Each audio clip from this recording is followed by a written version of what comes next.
Principle number 3. A problem is a creation of the mind. When we look at how we create meaning, like we did in the last 2 sessions, we can now look at what meanings do we assign. And oftentimes we do assign problematic meanings to certain things. So we assign the meaning of this is a problem to a part of our theme, for example, and then we try to solve it.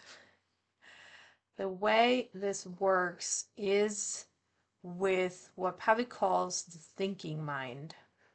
So we can think about there's different parts of our mind, and the thinking mind loves to ask questions. It's the one that investigates. It's the one that's language based, that is logical. And this part of our mind has the unique ability to create problems. Of course, we also have, as humans, this beautiful quality of being able to solve problems, but first we have to create them. So I'm going to say the thinking or logical mind. So what this mind does, or this part of our brain, part of our mind does, is it divides, it separates, it analyzes and compares. So it literally leads us towards problems, towards seeing the things as separate and seeing them as finding out which one is the problem, not trying to really pick out which one is the troublemaker. So the main abilities that we're looking at here is division, dividing, divide, and compare. That's a really good one. That creates a lot of problems. Separating. We are separating the world into little parts to identify which part is the bad one. And that can create a lot of stress in our minds. What Pavel says is that the mind that creates the problems, we need a different kind of thinking to actually find solutions, especially to find new solutions.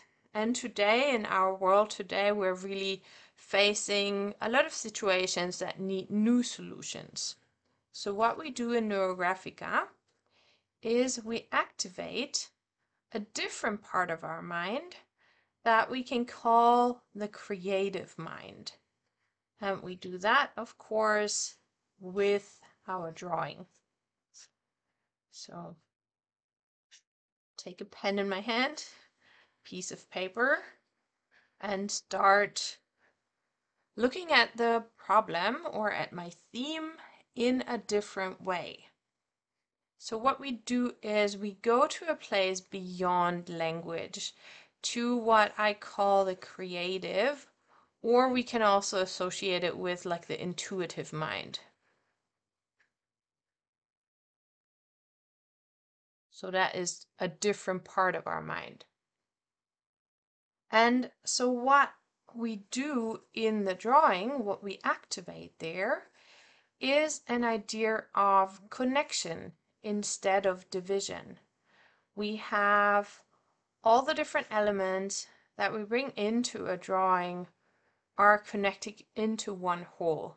Well, that we had that in the first principle. So that's really the main way we think. We unite instead of dividing, and we bring the things together. What this mind or this part of our mind can also help us do is come into a flow state where we really forget about the logical mind. We kind of can find a way to shut off the thinking, the words in our mind. You know, the part of the mind that works through language can really almost disappear because we work with like very different elements. So when we work with drawing, we really go beyond language. We go into shapes, into patterns, into colors, and that can activate different parts of our brain and can create these kind of light bulb moments where we suddenly have a different idea. Suddenly we see the thing in a different way. Suddenly we have an epiphany, for example. So it can lead to very different solutions. Different solutions. So when we understand that our logical mind, our thinking mind, is the creator of our problems, then once we go and connect with the intuitive or the creative mind, it can really help us to develop a new style of thinking almost. Like we find a way where even great challenges, they don't have to be seen as problems. We can interpret the world around us in really different ways. We absolutely change our perspective on the things that we bring onto the paper.